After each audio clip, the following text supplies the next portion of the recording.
मुश्किलात का सामना करना पड़ रहा है, जिसमें खासकर बिजली की बहुत ही दिक्कत है।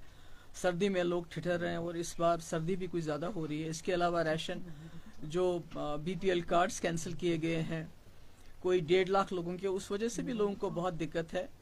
हमने एक बार मुफ्ती मोहम्मद सईद साहब की एक स्कीम इंट्रोड्यूस की थी, जिससे जो है लोगों को एक्स्ट्रा राशन मिलता था। बड़ी मुश्किल होती है लोगों को, मगर उससे भी जो ज़्यादा ज़रूरी बात मैं आज करना चाहती हूँ, मैं गुजारिश करना चाहती हूँ उमर अब्दुल्ला साहब से कि वो इन बातों की तरफ ध्यान दे। एक तो ये है कि हमारी ज़मीन, हमारी जो हमारी रीढ़ की हड्डी मुश्किल हालात में रही है, वो रहे हमारा हॉर्टिकल्चर।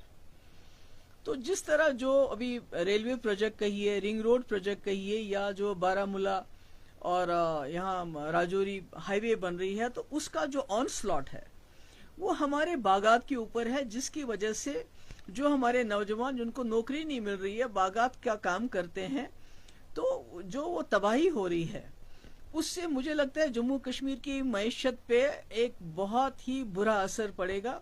और खुदा ना खास्ता हमारे हालात जो हमारी बाकी रियासतें हैं, जहाँ से लोग यहाँ मजदूरी करने के लिए आते हैं, तो मुझे लगता है हम उससे बदतर हो जाएंगे। तो मैं चाहती हूँ उमर साहब इसकी तरफ खास ध्यान दे कि जो हमारे हॉर्टिकल्चर की ज़मीनें दिन ब दिन बड़े बड़े प्रोजेक्ट्स के अंडर जा रही है, उसका वो मामला हल करें। और दूसरा, ये जो 30 सैटेलाइट टाउनशिप्स बन रहे हैं, बस्तियां बन रही हैं, और उसके लिए 1,20,000 कनाल जमीन की जरूरत है, तो हमें बताएं कि ये सैटेलाइट टाउन से बस्तियां किन लोगों के लिए बन रही हैं, इन यहाँ किसको बसाना है, क्योंकि हमें इसके बारे में बड़ा लोगों में तहफ़्फ़ुज़ है कि ये क्या हो रहा है, कौन लोग हैं जिनको यहाँ बसाया जाता है। क्योंकि जो आज हम पूरी दुनिया में देख रहे हैं, पूरी दुनिया में जहाँ लोग जो हैं कमज़ोर नज़र आते हैं, तो उनको दबाया जाता है, उनसे उनकी ज़मीन हड़पी जाती है।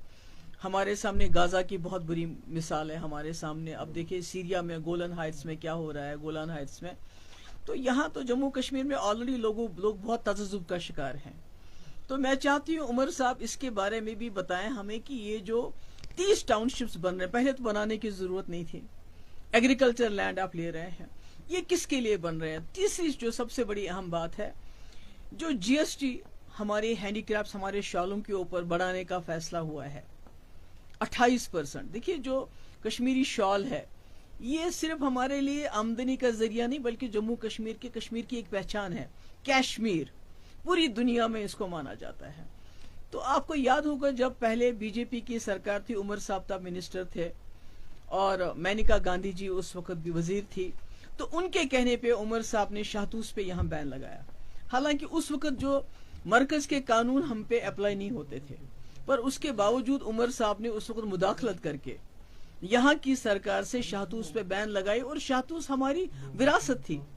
तो कहीं ना कहीं उससे भी बहुत नुकसान हो गया, खासकर जो हमारी औरतें, हमारी बहनें शाहतूस काटती थी, उनका बड़ा नुकसान हो। और आज शॉल जो कश्मीर की शिनाख्त है, कश्मीर का सरमाया है, तो आज जब आप जीएसटी बढ़ाते हैं 28%, तो उससे ये जो हमारी सनत है, खुदा ना खास्ता ये खुद ही मर जाएगी। जैसे हॉर्टिकल्चर की जमीनों को पे ये जो डेवलपमेंट वर्क्स करके रेलवे लाइन हो, रिंग रोड है, दूसरा करके उसको खत्म करने की कोशिश हो रही है।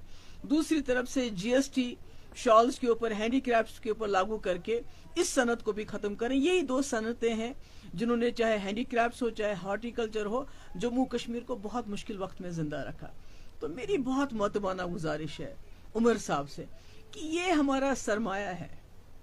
आपके पास ये खुद 50 MLA, एक मेजॉरिटी है, आपके पास 3 मेंबर पार्लियामेंट है लद्दाख को लेके। तो मेहरबानी करके खुदा के लिए हमें बताइए सैटेलाइट टाउन्स में किन को बसा रहे हैं। हमें बताइए कि हमारे जो हमारी हॉर्टिकल्चर की सनत है, उसको बचाने के लिए क्या कर रहे हैं।